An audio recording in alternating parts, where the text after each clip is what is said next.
రోజుల ముసురుకు బ్రేక్ పడింది. తెలుగు రాష్ట్రాల్లో వర్షాలు తగ్గడంతో భానుడు ప్రతాపం చూపించాడు. 3-4 రోజుల పాటు వర్షాలు, జల్లులు, మేఘాలతో చల్లబడిన వాతావరణం మళ్లీ వేడెక్కింది. పగటి ఉష్ణోగ్రతలు శనివారం కంటే 3-4 డిగ్రీలు ఎక్కువగా నమోదయ్యాయి. కావలిలో 37.1 డిగ్రీల గరిష్ట ఉష్ణోగ్రత నమోదైంది. అయితే కోస్తా, రాయలసీమల్లో అక్కడక్కడ వర్షాలు కురిశాయి. రానున్న 24 గంటల్లో కోస్తా, రాయలసీమల్లో చెదురుమదురు వర్షాలు కురుస్తాయని, ఎండ తీవ్రత కొనసాగుతుంది అని వాతావరణ శాఖ తెలియజేసింది. ఇటు తెలంగాణలోనూ నేడు, రేపు తేలికపాటి వర్షాలు కురుస్తాయని వాతావరణ శాఖ తెలియజేస్తుంది.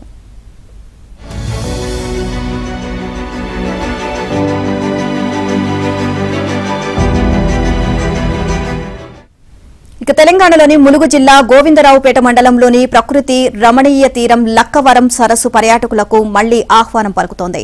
జల కళతో కళకళ్లాడుతున్న సరస్సులో 111 రోజుల సుదీర్ఘ విరామం తర్వాత బోటింగ్ ప్రారంభమైంది.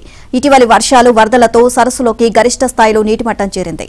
ఈ నేపథ్యంలో బోటింగ్ ను ప్రారంభించారు. ములుగు జిల్లా వాజేడు మండలం చీకుపల్లి అటవీ ప్రాంతంలోని బొగత్తా జలపాతం సందర్శనకు ఇవాల్టి నుంచి అనుమతిస్తూ అటవీశాఖ అధికారులు ప్రకటించారు. భారీ వర్షాల కారణంగా ఈ నెల 23 నుంచి బొగత్తా సందర్శనను అధికారులు నిలిపివేశారు.